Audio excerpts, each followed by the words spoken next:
முகம் உனக்கு முன்பாய் செல்லும், நான் உனக்கு இளைப்பாறுதல் தருவேன் என்று கர்த்தர் சொல்லுகிறார். மோசே, எகிப்து தேசத்தின் அடிமைத்தனத்தில் இஸ்ரவேல் மக்களை நீ மீட்டு கொண்டு வர வேண்டும் என்று மோசையை கர்த்தர் கொண்டு வந்தார்ல, அந்த மோசைக்கு கர்த்தர் கொடுத்த வாக்குத்தத்தம் தான், நான் உன்னோடு இருப்பேன், என் சமூகம் உனக்கு முன்னாலே செல்லும், நீ பயப்படாதே, இளைப்பாறுதல் தருவேனை தைரியப்படுத்தி அந்த மோசையை கொண்டுதான் கர்த்தர் இந்த மக்களை இந்த தேசத்திலிருந்து விடுதலையாக்கி வனாந்தரத்திலே வழி நடத்தி கானான் தேசம் கொண்டு போய் சேர்த்தார். அந்த வனாந்தரம் நீண்ட ஒரு பிரயாணம்.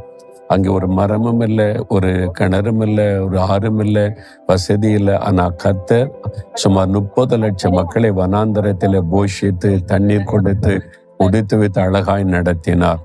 அந்த ஆண்டவர் உங்களையும் நடத்துவார், உங்களை அடிமைத்தனத்தை விடுதலையாக்குவார். என் சமூகம் உனக்கு முன்னாலே செல்லும் என்று வாக்கு கொடுத்திருக்கிறார். பயப்படாதங்க, கர்த்தருடைய சமூகம் முன் செல்லும், இளைப்பாறுதலை தருவார். ஒரு ஜெபம் பண்ணுங்க. இயேசுவே, நீர் அன்றைக்கு வாக்கு கொடுத்தீர் மோசேக்கு, இன்றைக்கு எனக்கு வாக்கு தருகிறீர். உடைய சமூகம் எனக்கு முன்பாய் செல்லுகிறதற்காய் ஸ்தோத்திரம், இளைப்பாறுதல் தருகிறதற்காய் ஸ்தோத்திரம், ஸ்தோத்திரம். இயேசுவின் நாமத்தில் ஆமேன், ஆமேன்.